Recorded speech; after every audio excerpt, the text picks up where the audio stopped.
Pastor Felipe e Gabi, queria chamar.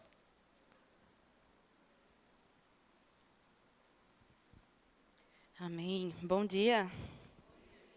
Você está bem? Que bom. Que bom que você está aqui nessa manhã.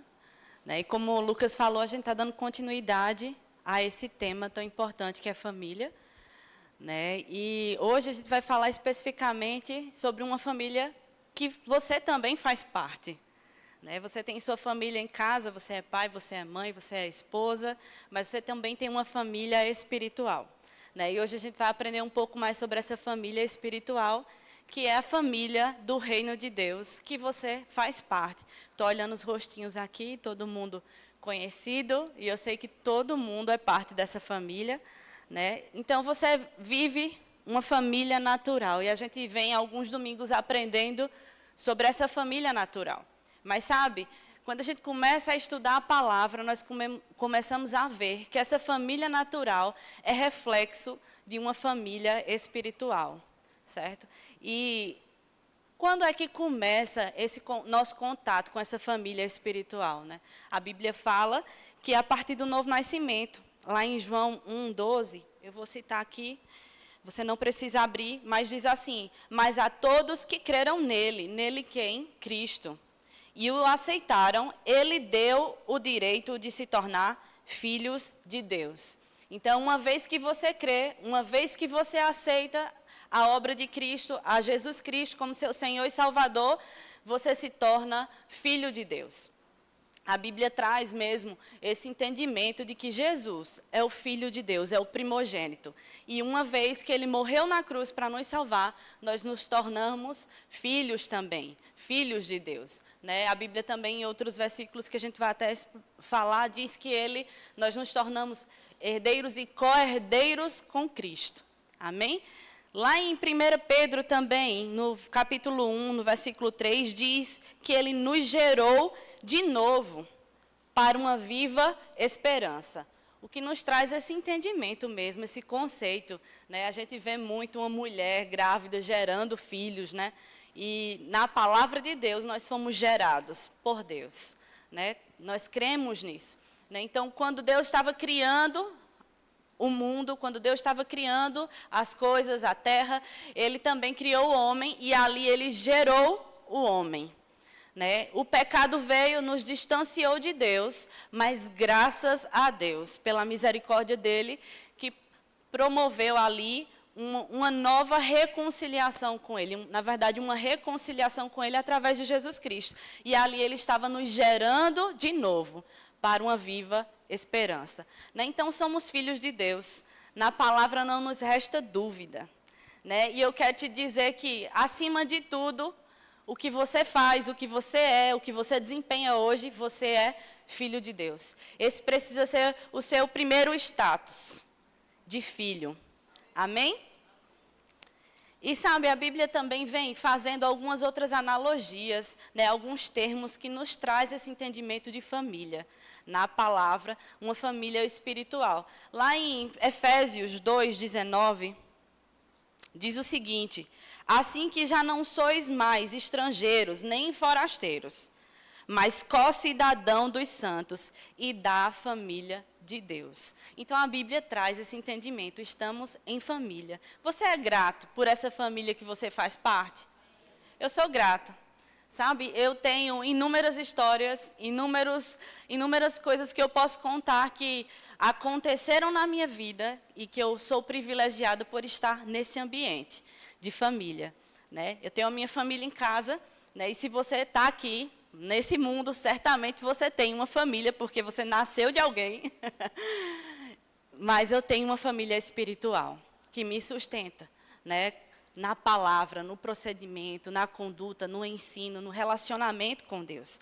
A Bíblia também fala em 1 Timóteo 3:15, diz o seguinte: para que saibais como convém andar na casa de Deus, que é a igreja do Deus vivo. Então, nós vemos a igreja sendo trazida aqui nesse conceito, nesse entendimento de que é a casa de Deus. E certamente, se você tem sua família natural, você tem uma casa.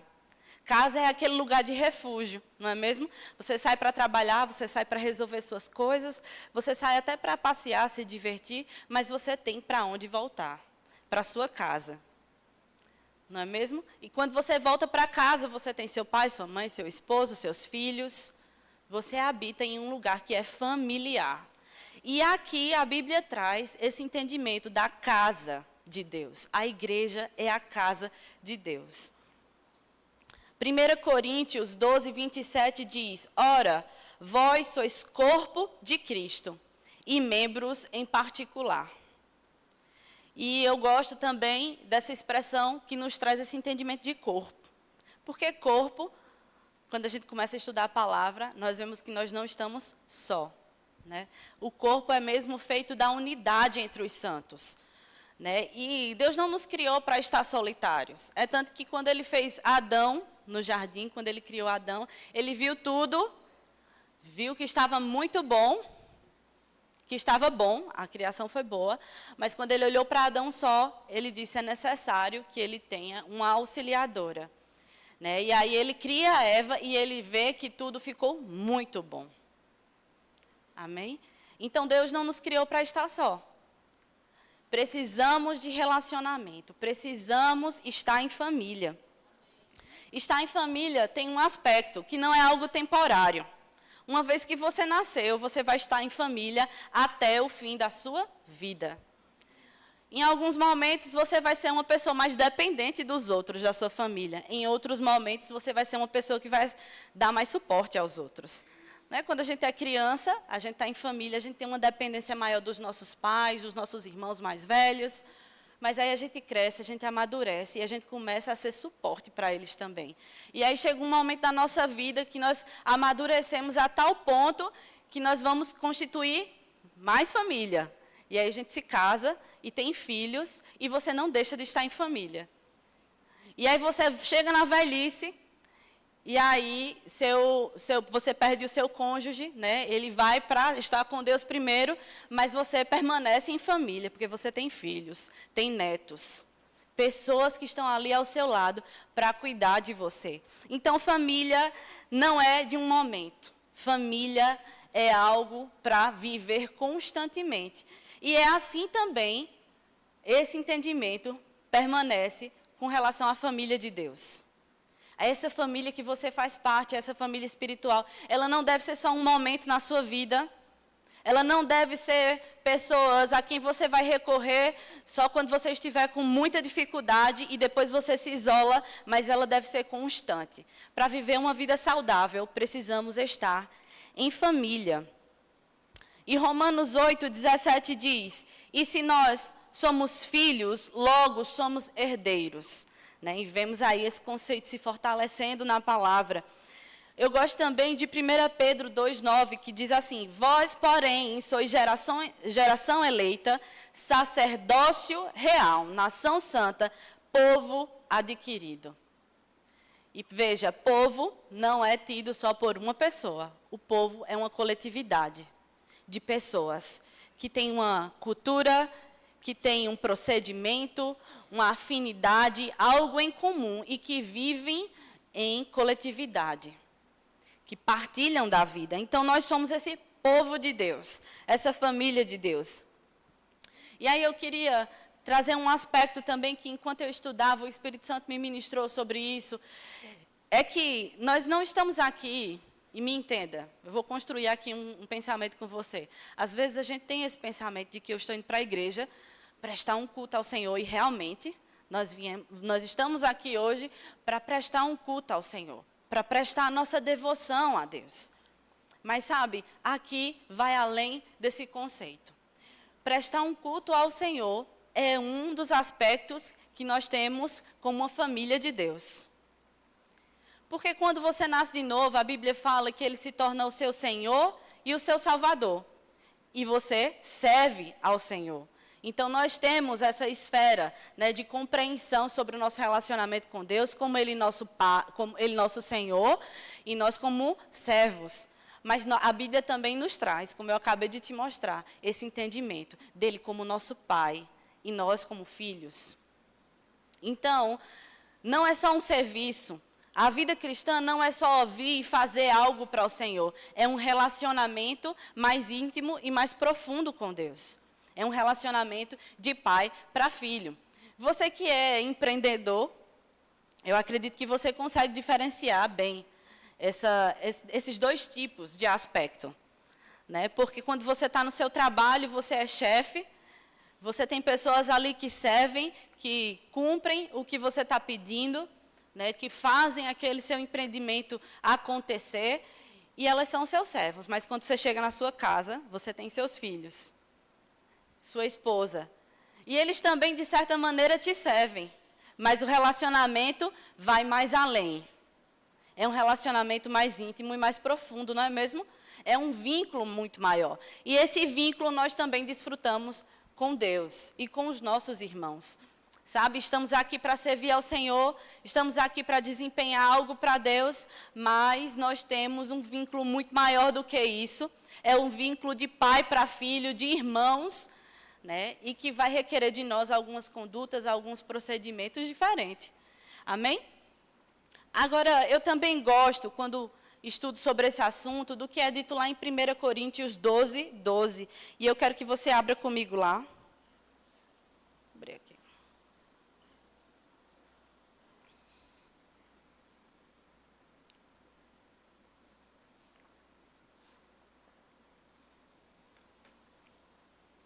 1 Coríntios 12, 12, diz o seguinte: porque assim como o corpo é um, e tem muitos membros, e todos os membros, sendo muitos, só um corpo, assim Cristo é também. Né? Eu já te falei, já te mostrei versículos que somos família de Deus, que somos o corpo de Cristo. E aqui ele traz esse entendimento. Né? Assim como o corpo é um, mas tem muitos membros, assim também é com Cristo. Nós somos membros do corpo de Cristo. No versículo 13 diz assim: pois todos nós fomos batizados em um espírito, formando um corpo, quer judeus, quer gregos, quer servos, quer livres, e todos temos bebido de um espírito. Nós nos relacionamos com o mesmo Deus, o mesmo Espírito. Partilhamos algo em comum, amém? Porque também o corpo não é um só membro, mas muitos. E aí eu gosto de como ele começa a tratar aqui sobre o corpo, mas se você me permitir, eu vou um pouco além do que ele fala aqui, porque no verso 15 ele diz: se o pé disser, porque não sou mão, não sou do corpo, não será por isso do corpo? Né? E você tem o pé e o pé diz: não, eu queria ter nascido mão. Mas será que ele deixa de ser corpo por conta do querer dele? Não. Ele está ligado da mesma maneira. E ele começa a trazer mais analogias acerca disso. Mas enquanto eu meditava, o Espírito Santo me fez enxergar um pouco mais além do que isso. Sabe? E eu queria que você refletisse nessa manhã. Se você está sendo um membro ativo, um membro inativo, ou um membro isolado do corpo. Né? Porque nós vemos, por exemplo, que nós estamos ligados ao corpo e o que nós desempenhamos, o que nós fazemos é por conta do cabeça, que é Cristo. Ele nos deu propósito, ele nos deu um chamado, ele nos dá direcionamentos a ser seguido. E se a mão consegue desempenhar algo, se ela consegue segurar o microfone, se ela consegue pegar a taça, é porque ela está respondendo ao comando do corpo, da cabeça ao qual ela está ligada. Sabe? E assim, da mesma maneira, sou eu e você. No corpo de Cristo, nessa família, nós temos um papel, um propósito, um chamado dado por Deus, dado por Cristo, que é o nosso cabeça. E se você vai estar atuando de maneira ativa no corpo, você precisa estar ligado ao corpo.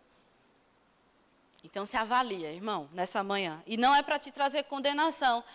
Sabe, quando a gente precisa melhorar em algumas coisas da nossa vida, nós precisamos reconhecer em que estado nós estamos para que nós possamos melhorar. Agora, você pode ser um membro inativo.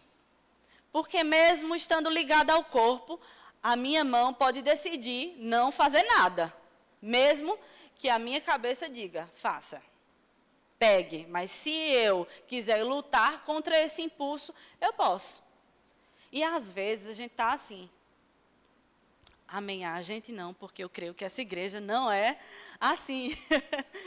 Mas na maioria das vezes existem pessoas que vivem dessa maneira. Elas estão ligadas ao corpo, mas elas não querem corresponder aos estímulos dados pelo cabeça, a viver algo, a expressar algo para o seu irmão, a fazer algo para o reino de Deus. E ela vem para o culto, senta na cadeira, é edificado com a palavra, mas não corresponde àquilo que ela está sendo alimentada. Então, é um membro inativo. Agora, tem um membro isolado do corpo. E aqui eu queria que você pensasse junto comigo. Se você tem o seu braço, e se por acaso você retira o braço do seu corpo, e a gente olhar assim para o braço, vou usar o meu, por exemplo. Se eu tiro o meu braço, deixo aqui em cima, a gente vai olhar para o braço e vai dizer, é o braço de Gabriela. Mas ele está impossibilitado de responder aos comandos, porque ele não está ligado ao meu corpo. E existem pessoas, membros, se consideram membros do corpo, mas estão totalmente isolados, distantes da família de Deus, distantes do corpo de Cristo. E normalmente a gente costuma falar, eu acho que esse termo é um pouco mais antigo, era de quando eu era adolescente, mas os desigrejados. Né? Pessoas que pensam, não, a palavra de Deus é suficiente para mim, eu tenho a minha Bíblia em casa, eu escuto as ministrações de casa no YouTube, então não preciso ir para a igreja, não. Eu tenho a minha devoção pelo Senhor em casa, o meu procedimento é correto perante o Senhor, mas vive isolado, irmão. Sabe o que o isolamento causa? Morte. Uma vez que um membro é retirado do corpo, ele para de receber sangue, ele para de receber vida, ele morre. E as pessoas que estão assim com esse pensamento distantes dessa família de Deus, elas estão prestes a morrer, a se distanciar. Qualquer artimanha do inimigo, qualquer tentação, vai ser fácil demais de te tirar de algo, porque você não está unido, você não está ligado ao corpo.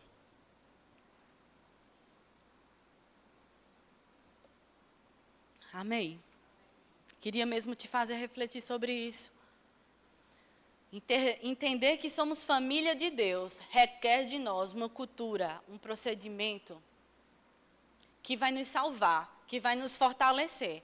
E quando eu penso sobre esse assunto, eu vejo que na Bíblia nada é melhor para definir a igreja do que a passagem que fala sobre a igreja primitiva lá em Atos. E eu queria que você abrisse comigo.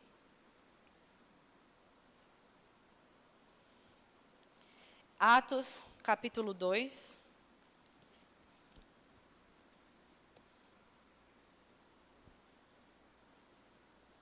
No verso 40.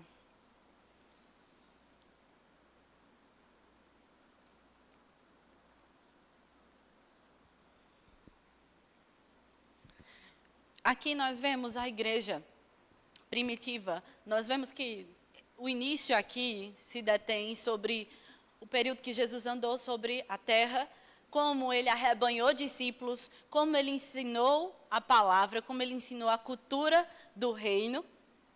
E aí ele precisa subir aos céus, ele morre, ressuscita e sobe aos céus, mas ele não nos deixa desamparados. E ele diz que vai enviar um como ele para habitar em nós.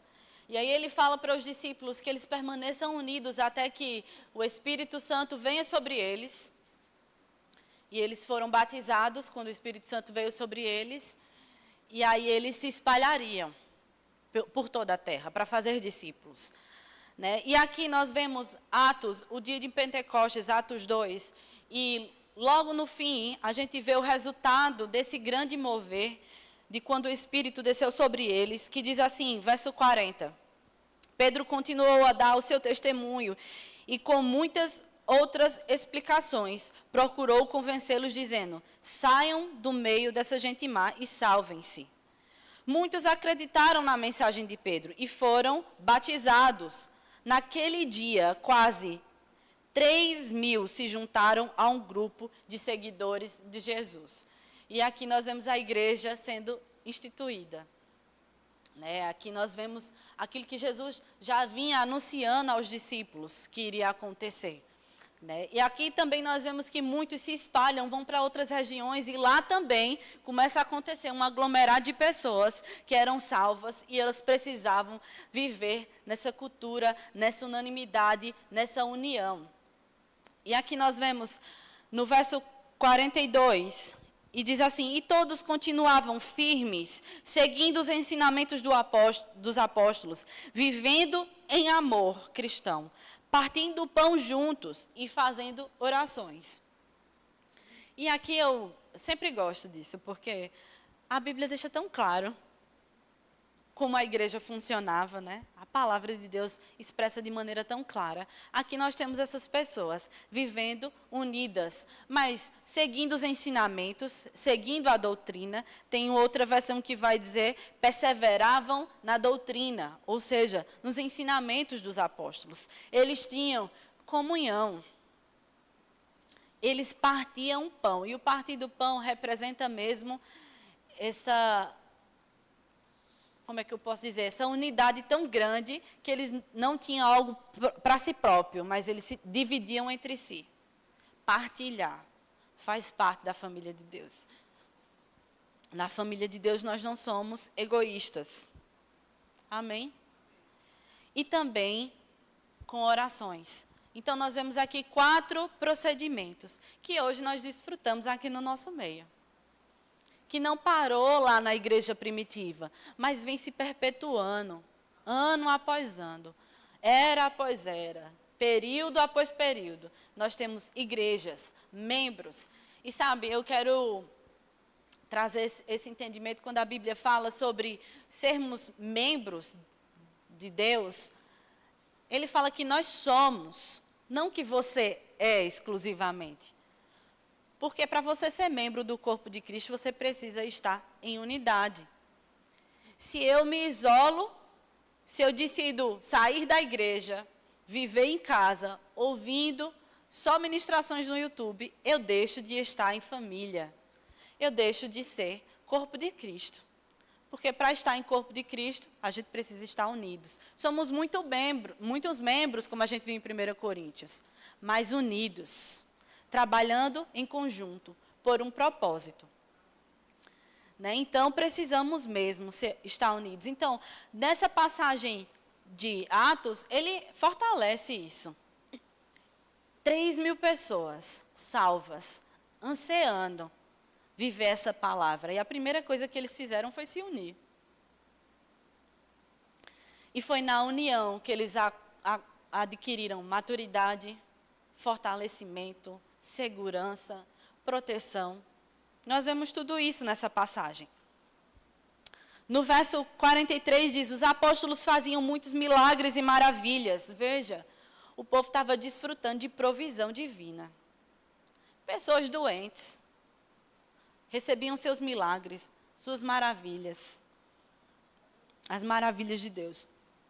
E por todas as pessoas, por isso todas as pessoas estavam cheias de temor. Todos os que criam estavam juntos e unidos. Todos os que criam, juntos e unidos. E repartiam uns com os outros o que tinham. Vendiam as suas propriedades e outras coisas e dividiam o dinheiro com todos, de acordo com a necessidade de cada um. Então, nós vemos aqui, é uma igreja de Deus, uma igreja que se importa com o próximo, assim como é na sua casa. Eu lembro, na minha casa, ainda antes de casar com o Felipe, meus pais são 2 filhos, tem eu e meu irmão mais velho, e no período... Estou fazendo o que eu sempre não gostei que minha mãe fizesse. Chegar no púlpito e contar as experiências de dentro de casa. Me sentia, às vezes, um pouco envergonhada. Mas vou fazer, eles não estão aqui. Espero que eles não escutem a ministração depois. Mas eu lembro de uma vez que meu irmão, mais velho que eu, ele teve um relacionamento. E que não foi para frente, mas ele estava bem envolvido naquele relacionamento. E um namoro, né? Para ser mais específica, mais clara. E quando aquele namoro terminou, eu lembro de ver ele sofrer muito. Eu lembro que ele passou semanas recluso na dele, calado, ele não era mais a mesma pessoa em casa. E eu lembro que eu senti algo que eu não imaginava que eu ia sentir, eu percebia em mim que era involuntário. Eu sentia a mesma dor que ele. Quando eu via ele naquela situação, o meu desejo era pegar todo o sentimento que ele estava sentindo, para que eu sentisse, para que eu pudesse ver ele bem. Às vezes eu passo por isso hoje no meu casamento. Às vezes acontece alguma coisa com o Felipe que ele fica um pouco para baixo, porque ninguém é perfeito. A gente passa por situações na nossa vida que vão nos deixar um pouco mais desanimados. Não é mesmo? E às vezes eu vejo o Felipe um pouco mais desanimado e eu fico agoniada dentro de casa. Fico logo querendo animar ele, pensando em fazer algo para tirar ele daquela situação. Porque para mim, me interessa muito que a pessoa que esteja ao meu lado esteja bem. E assim é o corpo de Cristo. Eu lembro que meu irmão passou, voltando ao assunto do meu irmão, passou umas semanas ali meio cabisbaixo, meio entristecido. Mas ele superou, seguiu em frente, e aí eu também segui em frente. Porque eu também estava um pouco para baixo com aquilo. Mas só para você ver como as pessoas que estão ao nosso lado interferem no nosso bem-estar. Como família, precisamos estar interessados na alegria, na prosperidade, no crescimento, no bem-estar do nosso irmão. Na família de Deus é da mesma maneira. E é por isso que essas pessoas repartiam o que tinham. Porque eles viam alguns necessitados e eles entendiam que, como corpo de Cristo, como membro dessa família, eles precisavam dar auxílio, eles precisavam ser suporte. A Bíblia diz que eles vendiam seus bens e repartiam de acordo com a necessidade das pessoas. Precisamos ser assim, queridos, hoje, também. Porque faz parte do nosso DNA como família de Deus. Se importar com o nosso irmão. Amar o nosso irmão de tal maneira que você está incomodado, insatisfeito de ver ele passando por necessidade. De ver ele triste, abatido, distante. Você tem que fazer algo. Né? Seja o pouco que você tem, mas ser participante, em animar o teu irmão, em trazer ele para perto, em suprir a necessidade dele. Você vai estar sendo extensão do próprio Deus quando você estiver fazendo isso. É o próprio Deus alcançando a vida daquela pessoa, quando você para e se importa com o seu irmão.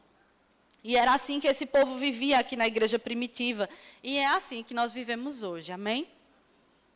Todos os dias, veja, todos os dias, constantemente unidos. Se reuniam no pátio do templo e nas ruas, nas casas, partiam o pão, e essa ideia aqui de comunhão, estavam tão juntos que partiam o pão e participavam das refeições, com muita alegria e humildade. E aqui um outro aspecto que eu quero encerrar, para que Felipe possa vir ministrar também para vocês. A Bíblia fala que era com alegria e humildade. E é assim que nós precisamos ser no corpo de Cristo. Nós precisamos estar com prazer em estar em unidade. Deve ser prazeroso. Deve nos trazer alegria. Amém? Louvavam a Deus por tudo, eram estimulados por todos, e a cada dia o Senhor juntavam aos grupos pessoas que iam sendo salvas. Família em plenitude, em saúde, é família que cresce. E não para de crescer, não. Porque você tem filhos, seus filhos têm os netos têm os bisnetos, e sua família continua a crescer. Na família de Deus é da mesma maneira. Somos filhos, e outros filhos vão sendo gerados, e outros filhos vão sendo gerados, e vão sendo atraídos para esse lugar de unidade, porque isso faz parte de uma família saudável. Precisamos estar, às vezes, no nosso período de início, ali de infância, na palavra, sendo acompanhados, animados, instruídos por outros, mas crescemos nessa família, amadurecemos nessa família e vamos ser aquelas pessoas que vão acolher, ensinar, instruir os mais novos que estão chegando. Amém? Você vê como a Bíblia é tão específica, nos trazendo essas analogias, esses entendimentos, porque nós precisamos viver, querido, aquilo que nós vivemos em casa, aqui dentro também. Se a gente decide sair hoje desse prédio e ir para outro prédio, isso é uma hipótese, não é uma profecia, mas as 4 paredes daqui ia ficar, mas a igreja do distrito, a Igreja Verbo da Vida, que hoje congrega no distrito, não iria se desfazer. A gente iria congregar em outras 4 paredes, porque a igreja não é feita dos tijolos e do cimento, da argamassa que tem aqui. É feito da minha e da sua vida, da nossa irmandade, desse amor filéu, de irmão, e desse amor que nós temos por Deus e essa devoção que nós temos a Ele. Amém? Era isso que eu queria falar para você nessa manhã. Felipe vai dar seguimento a esse entendimento. Amém?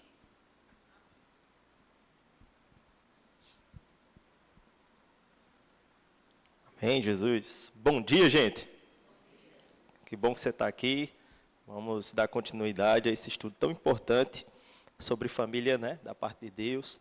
E eu quero dar seguimento a esse estudo falando com vocês sobre alguns outros aspectos da família de Deus que Deus considera importante, e porque Deus considera importante, nós também precisamos considerar. Amém? Se você tem uma Bíblia, acompanha comigo Efésios capítulo 2, verso 13 ao 19. Efésios 2.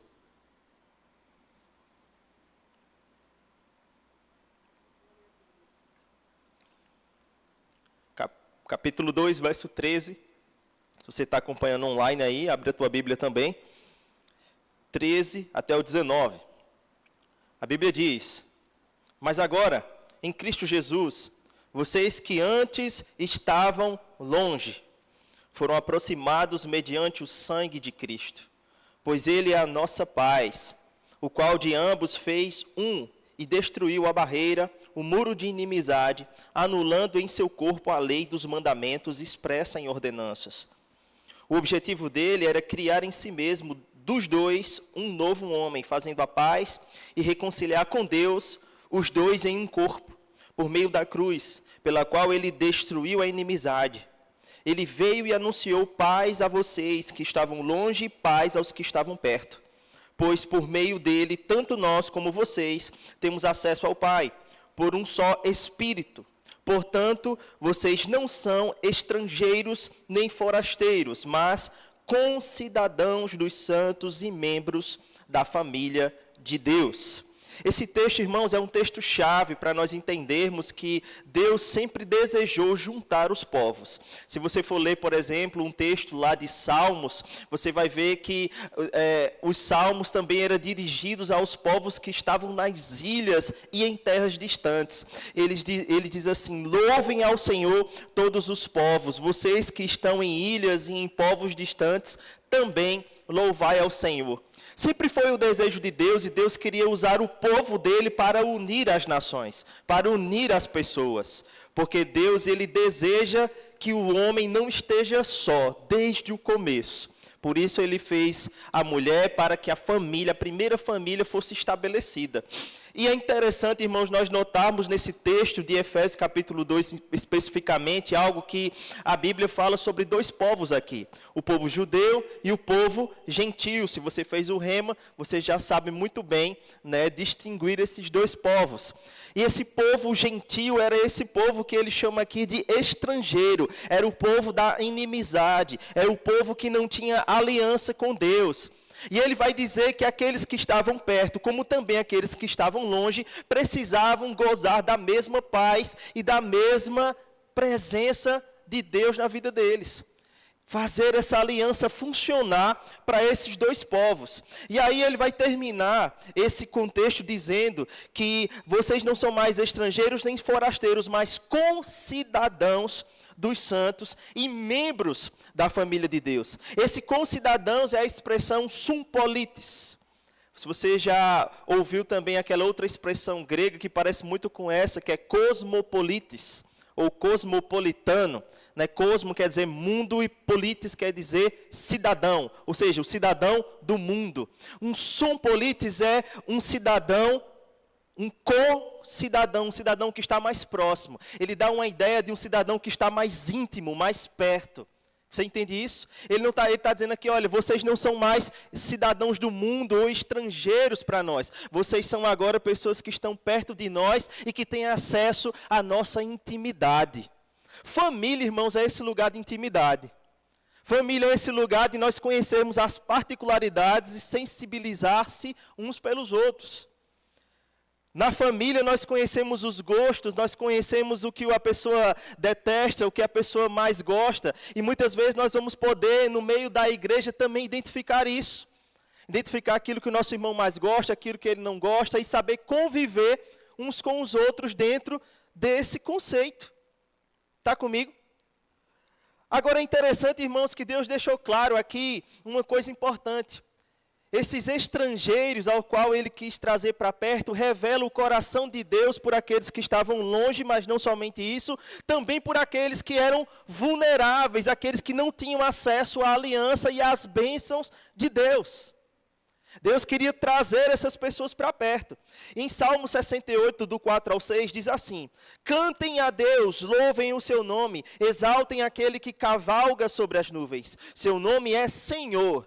Exultem diante dele, Pai para os órfãos e defensor das viúvas. É Deus em sua habitação.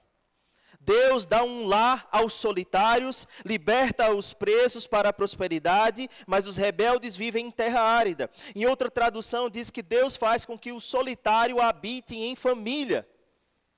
Deus nunca quis, irmãos, que o homem estivesse só, mas Ele quis que todos nós pudéssemos estar inseridos no contexto de família, em contexto de corpo.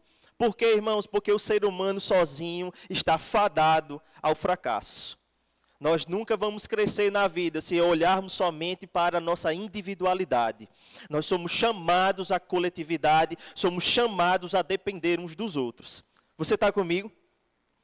E é por isso que Deus deseja que o homem habite em família. Até mesmo aqueles que perdem alguém da sua família. Alguém que está vivendo um período de dor, como por exemplo, as viúvas. Ele está falando sobre abraçar as viúvas, sobre Deus ser o pai das viúvas. Em outro texto de Tiago, por exemplo, mais especificamente Tiago 1:27, diz que a religião verdadeira é essa, que nós possamos abraçar e cuidar das viúvas e dos órfãos. Cuidar daqueles que perderam sua família. Eles podem não ter uma família de sangue terrena aqui nessa terra, mas eles têm a família de Deus, o corpo de Cristo. O corpo de Cristo, irmãos, ele é formado pela união de pessoas. Não há como alguém dizer, eu sou o corpo de Cristo, e estar afastado desse corpo. Não há como alguém dizer, eu sou o corpo de Cristo, e não se congregar. Isso é uma anomalia para o corpo. Você está comigo? É importante nós entendermos esse conceito. Para quê? Para que nós possamos entender como o desejo de Deus funciona. Essa exposição vai fazer com que a gente possa entender que Deus ele tem um cuidado especial pelos órfãos, viúvas, estrangeiros e pessoas esquecidas. Sabe, irmãos, nós aqui em Campina Grande, todos os anos recebemos muitas pessoas de fora, que vêm de outros lugares para cursar as escolas, não só as escolas, mas também a universidade. E pessoas essas, irmãos, que muitas vezes vão se encontrar longe do seu contexto familiar. Para muitos eles são estrangeiros. Mas há também, irmãos, no hino da própria cidade de Campina Grande, que essa é uma cidade que acolhe os seus fiéis forasteiros. Essa é uma cidade, irmãos, que sabe acolher. Nós somos um povo, irmãos, que sabe acolher pessoas. Você está comigo? Nós somos um povo que sabe acolher os estrangeiros, pessoas que vêm de outros lugares, que estão afastados das suas famílias. Aqui eles encontram família. Aqui eles encontram, muitas vezes, o corpo de Cristo prontos para os receber. Eu quero dizer para você que essa é uma demonstração de espiritualidade, irmãos. Ser espiritual não é só cantar, pregar e servir na igreja. Ser espiritual é também cuidar e acolher pessoas que estão longe das suas casas. Pessoas que não têm ninguém por eles aqui nessa terra, ou perto deles para socorrê-los. Esse é um papel da igreja, irmãos. É um papel da igreja podermos acolher e cuidar dessas pessoas que muitas vezes estão sofrendo, que não tem com quem conversar, que precisam muitas vezes de atenção, de cuidado, de conselho. Está comigo? Aleluia. Se você puder, abra sua Bíblia em Ruth, capítulo 1, verso 22. Ruth 1, 22. 20 ao 22.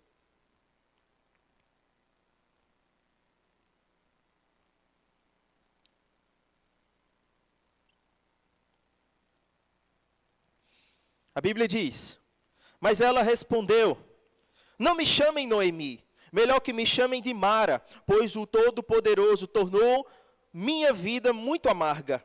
De mãos cheias eu parti, mas de mãos vazias o Senhor me trouxe de volta. Porque me chamam Noemi. O Senhor colocou-se contra mim, o Todo-Poderoso me trouxe desgraça. Foi assim que Noemi voltou das terras de Moabe com sua nora Ruth, a Moabita. Elas chegaram a Belém no início da colheita da cevada. O que foi que aconteceu aqui, irmão? Se você ler a partir do versículo 1, você vai perceber que essa mulher, a Noemi, ela perdeu seu marido, ela perdeu seus 2 filhos e ela ficou sem esperança na vida. Mas ela tinha 2 noras. E ela disse às suas noras: voltem para o seu povo, vocês precisam constituir família. Eu não tenho mais como ter filhos e esses filhos crescerem para casar com vocês. Vão procurar fazer a família de vocês. E uma das noras dela disse: tudo bem. Mas a outra, chamada Ruth, disse: eu não vou me apartar de você. Para onde você for, eu vou. O seu Deus será o meu Deus e o seu povo será meu povo. Eu não vou deixar você sozinha. Veja que expressão, irmãos, do amor de Deus. De uma jovem que poderia dizer: vou seguir a minha vida. Mas ela decidiu cuidar da sua ex-sogra. E a Bíblia revela o amor de Deus para com Noemi através da vida de Ruth e através também da vida de Boaz, depois que ela se casa com ele e vai trazer, né, uma nova vida para esse contexto da vida de Noemi. Há uma aplicação prática aqui, irmãos. É que as perdas, elas não anulam um propósito.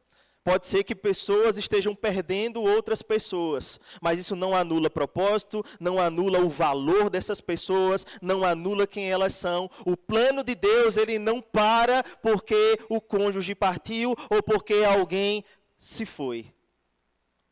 O plano de Deus continua, irmãos, e ele vai ser cumprido por cada um de nós, independente das circunstâncias que possam sobrevir. Isso não é uma profecia dizendo que um parente seu vai morrer. Pelo contrário, irmãos, nenhum parente seu vai morrer em nome de Jesus, a não ser que seja o tempo dele. Amém? Fica crendo e em fé. Se há alguma circunstância ou situação que você esteja enfrentando, mas esteja ciente também, irmãos, que há um plano de Deus para a sua vida. Há um plano de Deus para você seguir. Há um plano que Deus quer que você execute nessa terra. Deus não encerra histórias por causa de um capítulo de dor. Pelo contrário, Ele pode transformar essa dor em um grande regozijo. Você está comigo? Aleluia. Essa hospitalidade, irmãos, ela também é vista em Romanos capítulo 12, verso 13. Eu falei um pouco sobre esse cuidado com as viúvas e o plano de Deus sobre pessoas que perdem outras pessoas, mas eu também quero falar um pouco sobre essa hospitalidade que foi mencionada nos textos anteriores. Em Romanos 12, 13, a Bíblia diz: compartilhai as necessidades dos santos e praticai a hospitalidade. A palavra aqui, hospitalidade, é a palavra filoxenia, que é de onde vem também aquela palavra de amor, filéus. O amor filéus é o amor de irmão, amém? De amigo, de parceiro, é um amor que faz com que nós andemos juntos com pessoas que não são muitas vezes do mesmo sangue ou até também do mesmo sangue. Esse filoxenia, ele revela muito mais uma prática de você saber como receber uma pessoa na sua casa, mas é se importar verdadeiramente e cuidar de alguém que muitas vezes não vai estar com você em sua casa. Ser um bom hospitaleiro, irmãos, não é necessariamente botar uma pessoa dentro da sua casa. Está comigo? Mas ser um bom hospitaleiro, praticar essa filoxenia aqui, é você se importar verdadeiramente também com aqueles que não convivem com você e muitas vezes não tem a quem se reportar ou a quem buscar socorro. Essa mesma expressão filoxenia também vai ser encontrada em 1 de Pedro 4, 8 ao 10, que vai dizer assim: sobretudo, amem-se sinceramente uns aos outros, porque o amor perdoa muitíssimos pecados. Sejam mutuamente hospitaleiros ou filoxênicos, sem reclamação. Cada um exerça o dom que recebeu para servir aos outros, administrando fielmente a graça de Deus em suas múltiplas formas. Ou seja, a graça de Deus também é manifesta para as pessoas que estão sem família, sem amigos, sem... Jesus, ele praticava isso, irmãos. Em Lucas 19, nós vemos a história de Zaqueu. Quando Jesus está passando, Zaqueu está sobre uma árvore para ver Jesus passar, porque ele ouvia sobre a fama de Jesus e ele entendia que Jesus era um homem a quem ele precisava se associar. Ele queria pelo menos ver quem era esse homem de que todo mundo estava falando. E quando Jesus está passando ali perto da sua residência, ele diz: Mardoqueu, desce daí. Zaqueu, perdão, desce daí, porque eu vou ter contigo, eu vou estar com você na tua casa, eu vou te visitar. E quer dizer que visitar pessoas também é praticar hospitalidade? Também, irmãos. Talvez não seja a hospitalidade que você está pensando de receber apenas, mas visitar também é filoxenia. É demonstrar esse amor de Deus para a vida de pessoas. Jesus disse: eu vou estar com você na sua casa. Para quê, irmãos? Para tornar aquele homem que era indigno, que era um homem que não tinha o favor do povo judeu, e fazer ele entender que ele também poderia ter uma aliança com Deus. Aquele homem, ele não tinha graça diante dos judeus, porque ele era cobrador de imposto. Ele era um homem que os judeus muitas vezes não tinham muito apreço por ele, mas Jesus disse: ei, bonitão, desce daí, porque eu vou estar com você na tua casa, a gente vai ter um tempo de comunhão, a gente vai sentar à mesa. E aí o pessoal dizia: oxe, você senta com os publicanos e você visita esse tipo de gente? E Jesus, ele ensina, irmãos, através da sua vida, que é justamente para esse tipo de gente, estrangeiro, esquecido, órfão, viúva, que ele veio. É justamente para esse tipo de pessoa que não teve ninguém por eles, irmãos, que Jesus estava ali para mostrar o poder do Evangelho. O Evangelho entrou na casa de Zaqueu, e Zaqueu mudou ao ponto de dizer: eu vou devolver não sei quantas vezes mais o que eu peguei dessas pessoas. Eu quero essa mudança de vida, eu quero essa mensagem que você carrega, Jesus. Veja, irmãos, praticar o amor de Deus e levar o Evangelho a pessoas esquecidas faz com que a vida delas mudem. Oh, aleluia. É um contexto de acolhimento, de pertencimento, de relacionamento. Como eu posso fazer com que as pessoas se sintam pertencentes ao meu ciclo social? Como eu posso fazer com que aquele que veio de um lugar distante, muitas vezes seguindo uma direção de Deus, muitas vezes para se qualificar, para estudar numa faculdade, para estar em um contexto novo, como eu posso fazer com que essa pessoa se sinta acolhida? Como eu posso fazer, muitas vezes, irmãos, que um nativo, alguém de Campina Grande, que muitas vezes, porque recebeu Jesus, ele agora está sendo escorraçado pela sua própria casa.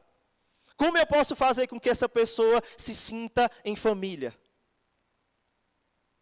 Ah, agora você vai ser crente, então vai para a tua igreja, a gente não quer mais saber de você não. Você acha que pessoas não sofrem esse tipo de perseguição? Sofrem, irmãos. Depois que começam a frequentar a igreja, muitas pessoas, elas acabam sendo tratadas de uma forma até imoral, eu vou dizer assim. São tratadas muitas vezes como se não tivesse mais família. E nós temos que, como igreja, irmãos, enxergar esses contextos e saber como acolher essas pessoas, como torná-las pertencentes e fazê-las entender que esse preço que elas estão pagando por causa do nome de Jesus é um preço que vale a pena. Aleluia. Aleluia. Tem pessoas, irmãos, que vão precisar da nossa companhia, da nossa comunhão, de um lugar à mesa, de alguém que as enxergue. Sabe qual exercício nós podemos fazer nessa manhã sobre isso? Ver quem são as pessoas que estão indo embora do culto sozinhas. Vamos observar quem são as pessoas que saem dos nossos cultos, irmãos. Muitas vezes vão embora sozinhas. Muitas vezes vão embora de Uber, muitas vezes vão pedir ali uma carona a alguém que vem para a igreja sozinho. Quem são essas pessoas? Quem são esses invisíveis que estão muitas vezes fora do meu contexto de amizade, do meu ciclo social? Como eu posso alcançar? Como eu posso ajudar? Como eu posso me importar verdadeiramente se ela tem uma necessidade? Às vezes, irmãos, tem pessoas que estão vivendo em uma solidão tão profunda que um abraço desmonta aquilo que Satanás está tentando fazer. Um abraço desmonta aquele sentimento que Satanás está tentando construir na vida daquela pessoa, a levar por um caminho de ansiedade, a levar por um caminho de depressão. Um abraço, irmãos, e você dizer, como você é importante, que bom que você está aqui.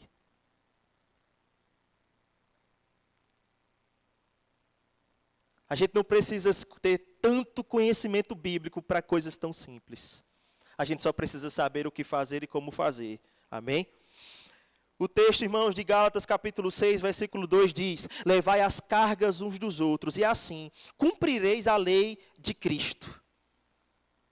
Veja, irmãos, que igreja é um lugar de levar as cargas. Igreja é um lugar de tornar os estranhos família. É um lugar onde as casas serão curadas através do que elas receberem no nosso meio. Pessoas vão receber libertação, cura e provisão. Muitas vezes debaixo desse sentimento de ser acolhido, de ser recebido, de ser visto, de se sentir importante.